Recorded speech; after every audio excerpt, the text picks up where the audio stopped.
toucher nous fléchir au son de ta voix. Toute langue confesse que tu es le Dieu qui garde le lion.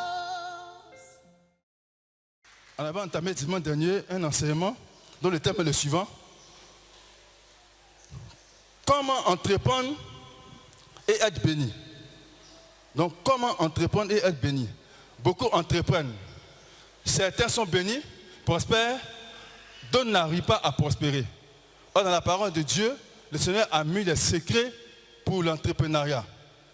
On a vu en introduction, Genèse 2, 15 à 17, où Dieu a mis Adam en Éden pour le cultiver et pour le garder, donc pour travailler.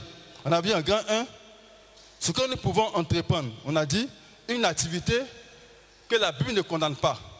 Et encore, selon la volonté de Dieu. En tant qu'enfant de Dieu, on ne peut pas aller ouvrir par exemple un maquis pour vendre l'alcool. Non. Ou vendre la drogue. Non. Donc une activité que la parole de Dieu ne condamne pas. Secondo, selon sa volonté. Parce que ta soeur peut vendre par exemple, je ne sais pas, de la nourriture ou des vêtements. Ça marche. On va regarder ça pour faire comme elle. Est-ce que le Seigneur t'a appelé à faire ce qu'elle fait comme activité? Donc, volonté de Dieu. Ensuite, une activité que la parole de Dieu ne condamne pas. On a vu Ecclésiaste 9, 10, Colossiens 3, 17. Tout ce que ta main trouve à faire, dit la parole, Ecclésiaste 3, 9, verset 10, fais-le. Donc, entrepreneuriat. On a vu que tu peux être un fonctionnaire privé ou public et entreprendre à côté une activité. Et qui peut te rapporter plus que ton salaire si c'est bien organisé. Tu peux être un retraité, une retraite, et ta pension fait fructifier ça. Tu peux être un diplômé de niveau bac, BTS, maîtrise, licence et entreprendre une activité qui va te rapporter plus que le salaire que tu auras en travaillant. Tu peux être un étudiant et puis entreprendre, mais pas un élève. On ne peut pas suivre deux choses à la fois. Donc tous sommes appelés à entreprendre, à faire une activité, à faire une affaire. On a vu en grand 2, comment entreprendre, être béni. On a vu un petit 1, la délivrance par la cure d'âme. C'est très important. Si l'âme n'est pas curée, et que les liens sont là, et que le péché est là, ce qu'on fera ne prospérera pas. Par exemple, quelqu'un lié à une corde de 5 mètres. Donc son champ d'action, c'est 5 mètres, il peut se mouvoir. Mais à partir de 5 mètres juste, la corde le ramène derrière. Certains entreprennent, ça marche. Ça marche un temps et ça tombe, ça se fond comme un château de cartes. Donc d'abord la délivrance par la cure d'âme. Être libéré de l'adoration familiale, aussi du péché personnel. On a vu dans Galates, Genèse 12, 1 à 3. Genèse 12, 1 à 3. Josué 24, 2 à 3. Ceux qui n'étaient pas là. On a vu en 2, commencer petit. Commencer à petite échelle. On veut entreprendre une activité. Au départ, on n'a pas d'expérience dans l'activité. Et quand on va à de gros moyens, si ça tombe, c'est une grande perte. Donc, commencer petit à petite échelle. Ensuite, ça va grandir par la grâce de Dieu. Par exemple, une dame qui veut ouvrir un restaurant et qui commence déjà, pour commencer, prépare d'abord un sac de riz de 50 kilos le premier jour. Mais non seulement on ne la connaît pas, là elle a commencé à faire, et ce riz-là, ça va rester. Donc, petite échelle, commencer petit pour ensuite grandir. On a vu aussi, petit 3, mettre l'église, la communauté, les programmes avant son activité, son affaire. Si l'église a un programme, l'église a une activité, on doit être présent. Et nos frères, les musulmans le font bien. Les vendredis, 11h midi, ils ferment toutes les boutiques, tous les magasins, ils vont à la prière. Et quelqu'un m'a dit un jour, une dame gérait un magasin musulman, vendredi, 11h, elle bouclait par là à la mosquée, quelqu'un est venu faire achat de plusieurs millions. Elle dit, il est là derrière la prière. Il a insisté, elle a été ferme. Il est l'heure, si tu ne veux pas payer ailleurs. C'est ça. Mettre ton Dieu, mettre son œuvre, mettre son église avant ton activité, avant ton affaire. Matthieu 6, 33, cherchez premièrement le royaume et la justice de Dieu. Et toutes ces choses vous seront données par-dessus. Ajoutez ce verset aussi. Il y a Genèse 49, 25. C'est l'œuvre du Dieu de ton Père qui t'aidera. C'est l'œuvre du Tout-Puissant qui te bénira. Des bénédictions des cieux en haut, des bénédictions des eaux en bas, des bénédictions des mamelles et du sein maternel. C'est vrai, tu as une activité. C'est vrai, tu as un commerce. C'est vrai, tu as une entreprise. Mais là, tu vas faire dans la maison de Dieu. Et par ça, Dieu bénira ton activité sur le terrain dehors. Donc, l'œuvre de Dieu d'abord. Avant ton activité, avant ton affaire. Mais un entrepreneur, quelqu'un qui a une affaire et qui s'en fout de l'œuvre de Dieu, ça ne marchera pas. Non. Donc l'œuvre de Dieu d'abord. On a vu ensuite, en 4, avoir des produits, des marchandises, un service de qualité. Proverbe 24, verset 27. Donc ce que tu fais, il faut bien le faire pour attirer des clients, pour avoir des marchés. Mais quand c'est mal fait, ça ne prospérera pas, quelle que soit la prière et autres. On a vu ensuite, en 5, donner à son affaire, sa boutique, son magasin, un nom qui vient de Dieu. Un nom qui vient de Dieu. J'ai venu de Thomas, j'ai vu un restaurant à Jakizomi, restaurant non-name. C'est des restaurants sans nom. Mais après 1 mois, 2 mois, 3 mois, ça a fermé. Ça paraît peut-être insignifiant, mais le nom a un pouvoir. S'il est négatif, ça influence négativement. On a vu en Genèse 32, 24 à 28, où Jacob a lutté avec l'ange. Il a dit à l'ange, à l'aube, bénis-moi avant de partir. L'ange lui a dit, quel est ton nom?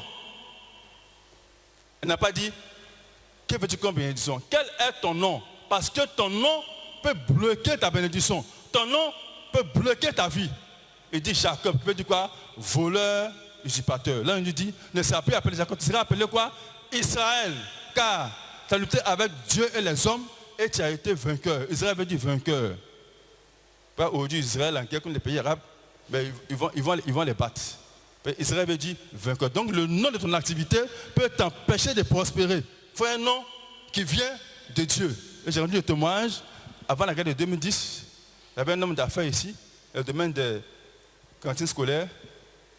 Il a fait un jeûne de 7 jours, et papa a prié pour lui. Et le nom de son entreprise a été changé en pain de vie. Mais quand ça a été fait, il a eu plusieurs marchés de plusieurs millions. Ça a ouvert ses portes. Donc le nom peut influencer positivement ou négativement ton activité. On a vu ensuite, bon c'est là où on s'est arrêté. Notez donc, 5e tiret, vous notez. Travailler avec des hommes capables, fidèles, intègres. Genèse 47, 5 à 6. Travailler avec des hommes capables, intègres et fidèles. Genèse 47, 5 à 6. Donc travailler dans ton activité avec des hommes capables, fidèles, intègres, qui craignent Dieu. Dans Genèse 47, 5 à 6, il est écrit, si vous y êtes, Pharaon dit à Joseph, ton père et tes frères sont venus auprès de toi. Verset 6, le pays d'Égypte est devant toi. Établis ton père et tes frères dans la meilleure partie du pays, qu'ils habitent dans le pays de Gozen. Et si tu trouves parmi eux des hommes capables, mets-les à la tête de mes troupeaux. Je réponds à cette partie. Et si tu trouves parmi eux des hommes capables, mets-les à la tête de mes troupeaux. des hommes fidèles, des hommes intègres, des hommes capables, mais à la tête du troupeau. Tu fais une affaire avec quelqu'un qui ne craint pas Dieu, il va te tromper. Il va te trahir. Et même quand il serait fidèle, ne craignant pas Dieu, ça serait une porte d'ouverture pour être attaqué. Regardez Jonas dans le bateau. Jonas, Dieu l'a envoyé aller prêcher la parole de Dieu à Ninive. Et il partait à Tarsis. À cause de Jonas seul, le bateau a failli se renverser. Et quand on l'a jeté à l'eau, la mer s'est calmée. Regardez Joseph, ce Potiphar. À cause de Joseph, Potiphar prospérait, la Bible dit, dans sa maison et dans les champs. Parce que Joseph était agréable au Seigneur. Donc on doit être vigilant. On ne peut pas travailler avec n'importe qui. Des gens capables, des gens intègres, des gens fidèles qui vont contribuer à l'évolution de ton activité. Pas des gens qui vont piller l'argent dans les caisses, qui vont voler l'argent, qui vont s'opposer à l'activité. Ce détail-là est très important. Et le diable, il est malin. Au départ, il sera fidèle. Au départ, il sera obéissant. Quand ça va grandir, que l'argent va augmenter, là, il prend au moins 50 millions, 100 millions et disparaît. Donc, des hommes fidèles, des hommes capables, des gens qui craignent Dieu, qui sont honnêtes. Comme Pharaon a dit à Joseph, il dit, mets-les sur mes troupeaux. Pas n'importe qui. Ceux qui craignent Dieu, qui aiment la vérité. C'est très important. Et le diable, il est rusé, j'insiste. Il peut au départ paraître obéissant, mais il attend l'occasion pour faire un coup et disparaître. Donc, on doit être vigilant à ce point. Point suivant, vous mettez, éviter la fraude.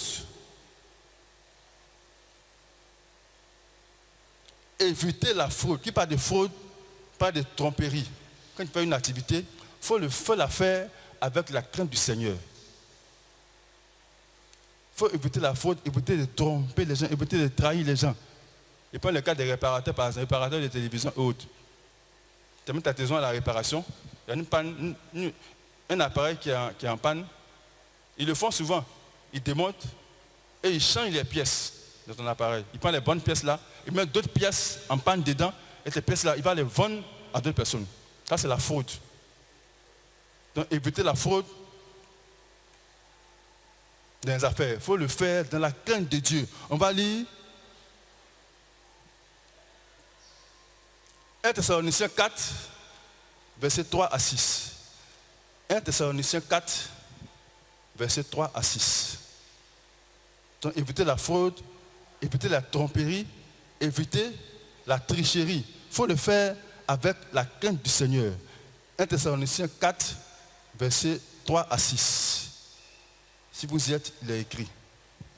Ce que Dieu veut, c'est votre sanctification. C'est que vous vous absteniez de l'impudicité. Verset 4. C'est que chacun de vous sache posséder son corps dans la sainteté et dans l'honnêteté. Verset 5. Sans vous livrer à une convoitise passionnée, comme font les païens, ne connaissent pas Dieu. Verset 6. C'est que personne n'use envers son frère de fraude et de cupidité dans les affaires. Et prends le verset 6. C'est que personne n'use envers son frère de fraude et de cupidité dans les affaires. La fraude, la cupidité, les tromperies sont interdites dans la parole de Dieu. Donc dans ton affaire, il faut le faire avec la crainte de Dieu. Il faut éviter le mal.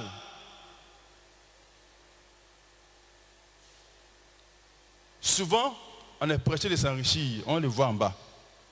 Il faut éviter le mal. Si tu vends de la nourriture, si tu vends des fruits, que c'est gâté, tu as mal conservé, il ne faut pas vendre, il faut jeter. Il faut accepter de perdre que de vendre, avoir l'argent et rendre les gens malades. Or, certains le font. Ça, c'est une fraude. Ça, c'est la cupidité. Donc, évitons la fraude, la cupidité, la tromperie, ce qu'on fait. Il faut souvent accepter de perdre, que de gagner et faire du mal. Si vous vous souvenez, à Yamsoko, les années 2006-2007, si vous vous souvenez, une dame qui vendait la bouillie de 1000 les matins. Et elle s'est trompée, elle a mis les médicaments de souris dedans à la place du sucre, quelque chose comme ça. Et elle a su ne pas perdre son argent, elle allait vendre la bouillie. Si vous vous rappelez, les gens consomment. Il y a eu combien de morts? Plus de 10 morts. Elle voulait gagner son argent, mais elle a tué. Elle a su. Selon le témoignage, elle aurait dit à ses enfants de ne pas boire la bouillie ce jour. Parmi ses enfants, il y a une qui a bu aussi, qui est morte. Donc elle a su. Elle devait verser la bouillie, accepter de perdre. Mais elle a tué des gens. Mais elle allait en prison. Donc évitons la fraude, évitons la cupidité, évitons l'injustice. Évitons de tromper. Il faut le faire selon le Seigneur. Ce que tu fais, on a vu la dernière fois, c'est petit. Quand tu suis la parole de Dieu, le Seigneur va agrandir ça. Il va agrandir. Donc, évitons la fraude, la cupidité. Point suivant, vous mettez, ne pas s'associer avec des hommes ennemis de Dieu. Ça rejoint un peu le point 6, mais c'est un peu différent. Donc, ne pas s'associer avec des ennemis de Dieu. Des gens qui maudissent Dieu, qui blasphèment comme Dieu. Ils sont sous la malédiction. Partout où ils vont, c'est malédiction. 2 Chroniques 20, 35 à 37. Il dit, après cela, Josaphat, roi de Juda, s'associa avec le roi d'Israël, Akazia, dont la conduite était impie. Verset 36. Il s'associa avec lui pour construire des navires destinés à aller à Tarsis et il fit les navires à Esjon-Géber. Verset 37. Alors Eliezer, fils de Dodava, de Marécha, prophétisa contre Josaphat et dit, parce que tu t'es associé avec Akazia, l'Éternel détruit ton œuvre. Et les navires furent brisés et ne purent aller à Tarsis. Josaphat, roi de Juda, craignait Dieu, s'est associé avec Akazia, roi d'Israël qui était impie, ennemi de Dieu, pour faire des navires, pour aller à Tarsis, pour un commerce certainement. Et Dieu lui a dit, quand tu t'es associé à lui, j'ai détruit ton œuvre et les navires ont été détruits. On ne s'associe pas à n'importe qui. Il faut quelqu'un qui a la crainte de Dieu, qui n'est pas sous une malédiction, qui n'est pas une porte ouverte pour le diable, pour attaquer ton activité, pour attaquer ton affaire. Ce détail-là peut t'empêcher de prospérer. On a vu, Dieu dit, ton activité-là, je vais la détruire à cause de lui, parce qu'il est impie. Il est ennemi de Dieu. Tout ce qu'il fait, ça ne marchera pas. Donc, travailler avec lui, évidemment, ce sera un échec. Parce que la colère de Dieu est sur sa vie. Point suivant. Semer à l'autel. Ce côté-là, c'est très important. Il faut semer à l'autel. Il faut semer dans l'œuvre.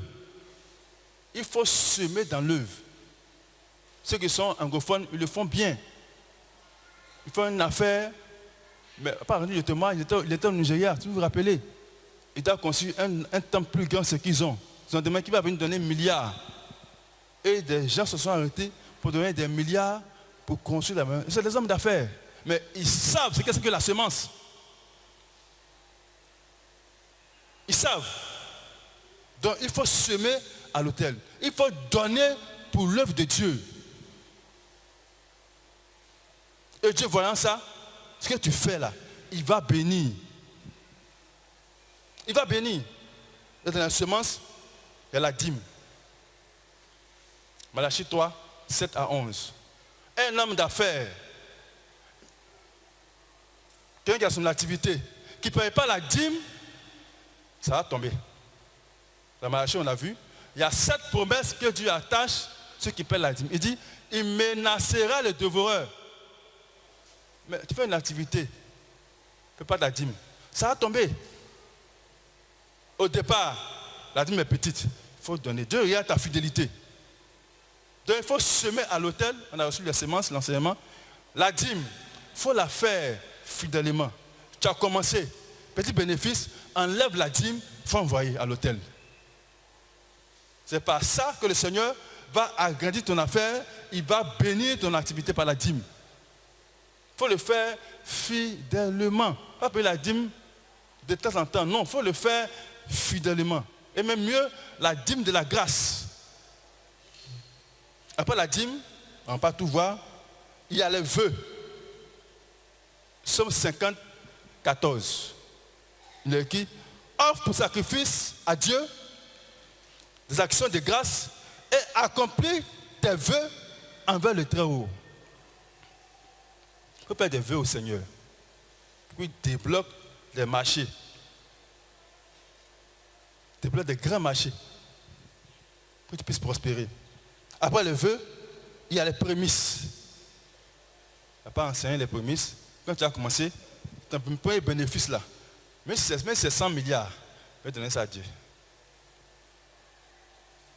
Proverbe 3, verset 9. Les prémices.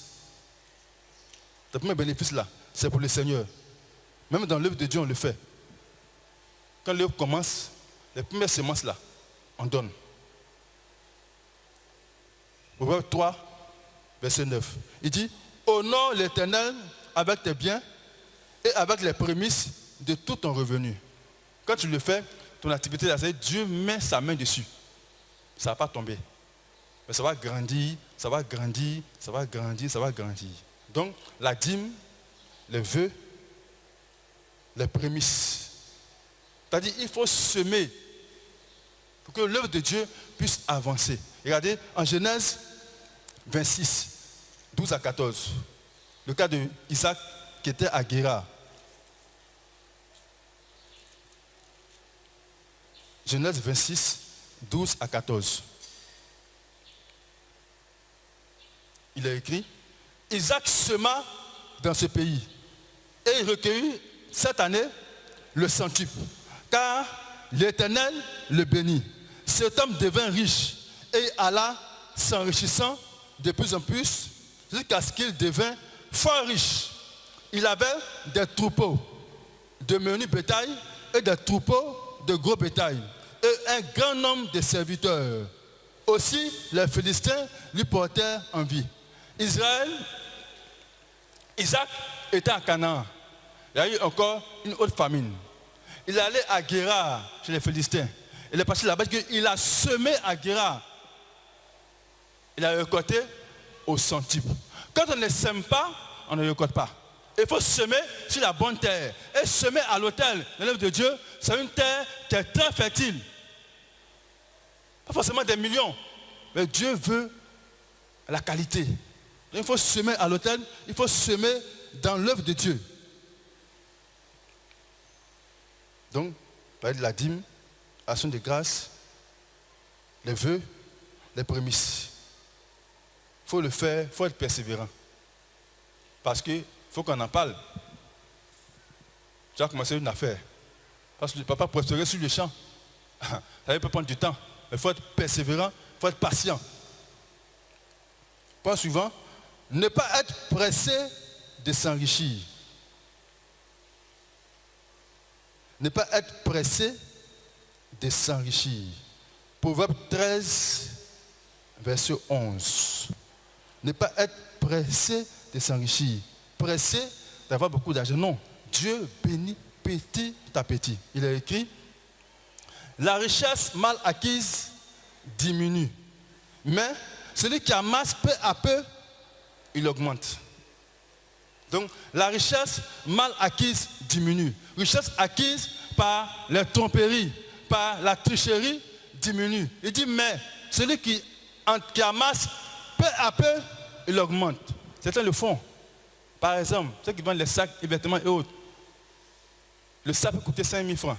Un sac qui est bien joli. Mais ils prennent le sac à 5 000 et ils revendent ça à 20 000 francs. Le Seigneur, il fait les choses doucement. Lui qui amasse peu à peu, il s'enrichit. c'est un signe de patience. Celui qui est pressé, Dieu n'est plus avec lui. On a vu les fruits de l'esprit, la patience. Dieu fait les choses doucement. Ouais, le temps, c'est bien beau, ça a été conçu par étapes. Par étapes. Selon l'Esprit de Dieu, selon le rythme du Seigneur. Tout ce qui est pressé n'est pas de Dieu. Ça peut être de Dieu au départ. Quand c'est pressé, Dieu quitte. Et Timothée a dit, l'amour de l'argent est une racine de tous les maux.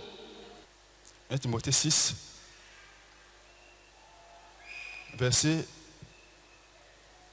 9 à 10. Il dit, mais ceux qui veulent s'enrichir tombent dans la tentation, dans le piège et dans beaucoup de désirs insensés et pernicieux qui plongent les hommes dans la ruine et la perdition. Verset 10. Car l'amour de l'argent est une racine de tous les maux. Et quelques-uns, en étant possédés, se sont égarés loin de la foi et se sont jetés eux-mêmes dans bien des tourments. Lui qui est pressé s'enrichir, il va dévier. Il va prendre une voie qui n'est pas de Dieu. Il va se perdre. Lui qui va prospérer financièrement, il va se perdre. Et quand il aura un vent, ça va se fonder comme un gâteau de chatte. Un château de cartes.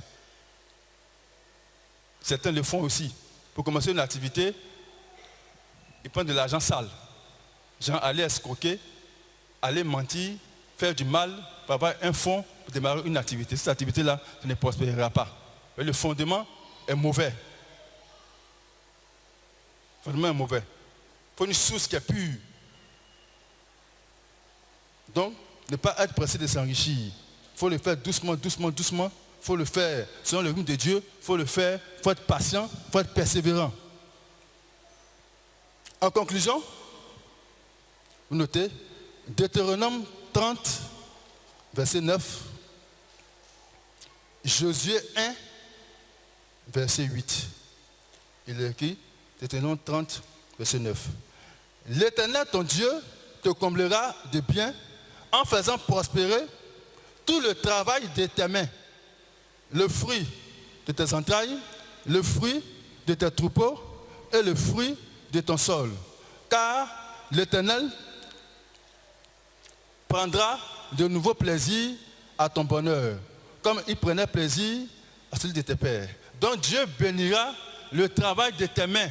Quand tu vas entreprendre là, il dit Dieu va bénir ça. Et beaucoup ont peur d'entreprendre. Non. Ils ont peur d'échouer. Non. Il faut s'engager avec le Seigneur. Aujourd'hui, les jeunes ivoiriens, pour faire travailler plutôt à la fonction publique ou privée. Or, l'entrepreneuriat, ça rapporte plus que la fonction publique. Après, on parlait hier au séminaire. Quelqu'un qui fait culture de quoi, salade de quoi. Par mois, il a 3 millions. Par mois, il a 3 millions. Et si il diversifie ça.